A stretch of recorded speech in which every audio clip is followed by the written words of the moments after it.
ಎಂಬುದಾಗಿ ನಾವು ತಿಳ್ಕೊಳ್ಳೋಣ. ಷಟ್ಪದಿ ಎಂದರೆ ಏನು? ಷಟ್ಪದಿ ಅಂದ್ರೆ ಏನು?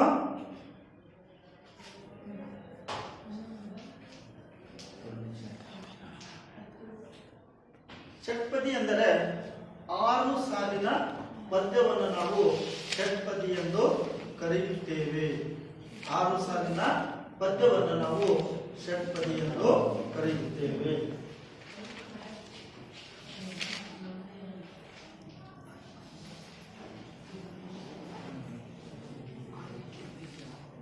ಪದ್ಯವನ್ನು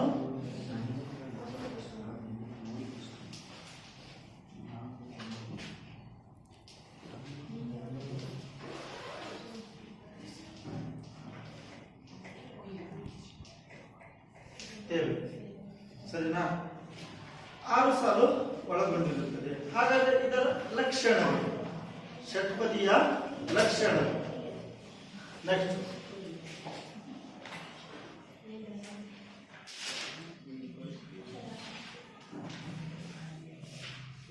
ಷಟ್ಪದಿಯ ಲಕ್ಷಣಗಳಲ್ಲಿ ಒಂದನೇದು 6 ಸಾಲುಗಳನ್ನ ಒಳಗೊಂಡಿರುತ್ತದೆ.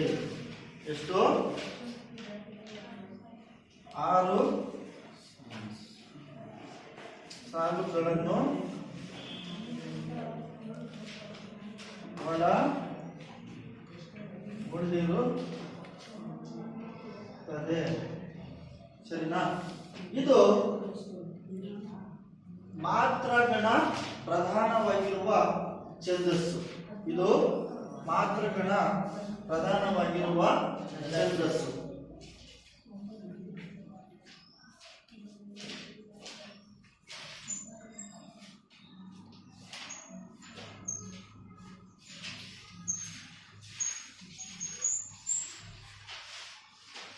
ಸರಿನಾ? ಮೂರನೇದು 1 2 4 5 1 2 4 5 ಸಾಲುಗಳು ಸಮನಾಗಿರುತ್ತವೆ. 1 2 ಮತ್ತು 4 5 ಸಾಲುಗಳು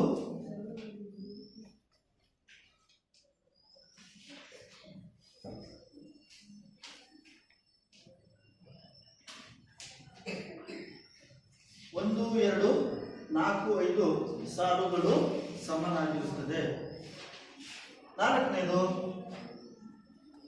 3 ಮತ್ತು 6ನೇ ಸಾಲುಗಳು 3 ಮತ್ತು 6ನೇ ಸಾಲುಗಳು ಸಮವಾಗಿರುತ್ತವೆ.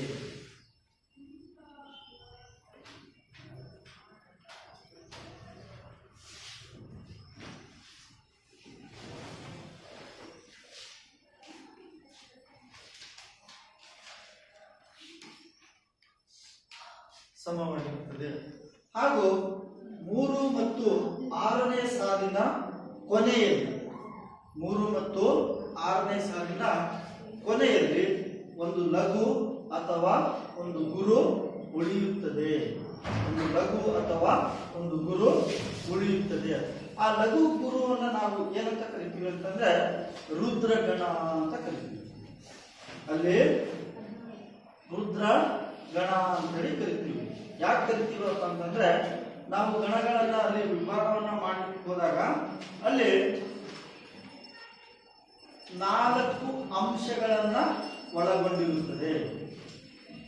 3 ಮತ್ತು 6ನೇ ಸಾಲಿನ ಕೊನೆಯಲ್ಲಿ 4 ಅಂಶಗಳನ್ನ ಒಳಗೊಂಡಿರುತ್ತದೆ.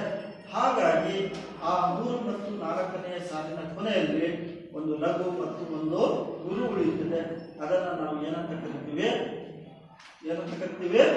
ರುದ್ರ ಗಣ ಎಂದು ಹೇಳಿದ್ರು ಕೂಡ ನಾವು ಕರೆಯುತ್ತೇವೆ. ಲಕ್ಷಣಗಳಲ್ಲಿ ಐದನೇದು 3 ಮತ್ತು 6ನೇಯ ಸಾಲಿನ ಕೊನೆಯಲ್ಲಿ ಒಂದು ಲಘು ಒಂದು ಗುರು ಉಳಿಯುತ್ತದೆ. ಸರಿನಾ? 3 ಮತ್ತು 6ನೇ ಸಾಲಿನ ಕೊನೆಯಲ್ಲಿ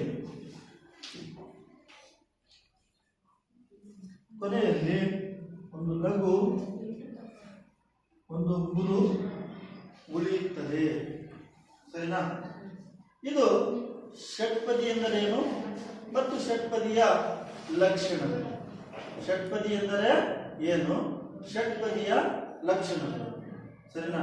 ಹಾಗಾದ್ರೆ ಈ ಷಟ್ಪದಿಯ ವಿಧಗಳು ನಮಗೆ ಕಾಣಬರ್ತವೆ. ಸರಿನಾ? ಷಟ್ಪದಿಯ ವಿಧಗಳು ನಮಗೆ ಕಾಣಬರ್ತವೆ. ಅದರಲ್ಲಿ 6 ವಿಧಗಳನ್ನು ನಾವು ನೋಡ್ತೀವಿ. 6 ವಿಧಗಳನ್ನು ನಾವು ನೋಡ್ತೀವಿ. ಒಂದನೇದು ಶರಷಟ್ಪದಿ, ಎರಡನೇದು ಕುಸುಮ ಷಟ್ಪದಿ, ಮೂರನೇದು ಭೋಗ ಷಟ್ಪದಿ, ನಾಲ್ಕನೇದು ಭಾಮಿನಿ ಷಟ್ಪದಿ, ಐದನೇದು ವಾರ್ಧಕ ಷಟ್ಪದಿ, ಆರನೇದು ಪರಿವರ್ತಿನಿ ಷಟ್ಪದಿ. ಈ ಷಟ್ಪದಿಗಳನ್ನ ಕೂಡ ನಾವು ಏನ್ ಮಾಡ್ಬೋದು, ಅಧ್ಯಯನಕ್ಕಾಗಿ ನಾವು ಇವನ್ನ ಅಭ್ಯಾಸ ಮಾಡಲೇಬೇಕು. ಆದರೆ ಪರೀಕ್ಷಾ ದೃಷ್ಟಿಯಿಂದ ನಮಗೆ 2 ಷಟ್ಪದಿಗಳನ್ನ ಅಧ್ಯಯನ ನಾವು ಮಾಡಲೇಬೇಕು.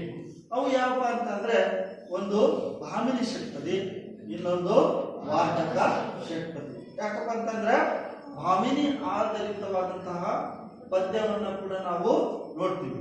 ಯಾರು? ಕುಮಾರವ್ಯಾಸ ಬರೆದಿರುವಂತಹ ಗೌರವೇಂದ್ರನ ಕೊಂದೆ ನೀನು ಎನ್ನುವಂತಹ ಒಂದು ಪದ್ಯವನ್ನು ನಾವು ಆ ಷಟ್ಪದಿಯಲ್ಲಿ ಬರೆದಿರುವಂತದ್ದನ್ನ ನೋಡ್ತೀವಿ. ಅದರ ದೃಷ್ಟಿಯಿಂದನೂ ಕೂಡ ನಾವೇನ್ ಮಾಡಬೇಕು, ಆ ಪದ್ಯವನ್ನ ಛಂದಸ್ಸಿನ ದೃಷ್ಟಿಯಿಂದ ನಾವು ಅದನ್ನ ಅಧ್ಯಯನ ಮಾಡಲೇಬೇಕು. ಹಾಗೂ ವೀರನವ ಅಂತೇಳಿ ನಾವು ಪದ್ಯವನ್ನು ನಾವು ನೋಡ್ತೀವಿ. ಆ ಪದ್ಯವು ಕೂಡ ವಾರ್ಧಕ ಷಟ್ಪದಿ ಆಧಾರಿತವಾದಂತಹ ಪದ್ಯ ಆಗಿರೋದ್ರಿಂದ ನಾವು ಅದನ್ನ ಅಭ್ಯಾಸ ಮಾಡಲೇಬೇಕು. ಸರಿನಾ ಮಕ್ಕಳ? ಸರಿನಾ? ಹಾಗಾದ್ರೆ ನಾವೀಗ ಭಾಮಿನಿ ಷಟ್ಪದಿ ಎಂದರೇನು, ಭಾಮಿನಿ ಷಟ್ಪದಿಯ ಲಕ್ಷಣಗಳು, ಪ್ರಸ್ತಾರ ಹಾಕೋದು, ಗಣವಿಭಾಗ ಮಾಡೋದು, ಛಂದಸ್ಸನ್ನ ಬರೆಯೋದು, ಆ ವಿಚಾರದ ಕುರಿತಾಗಿ ನಾವು ತಿಳಿದುಕೊಳ್ಳೋಣ.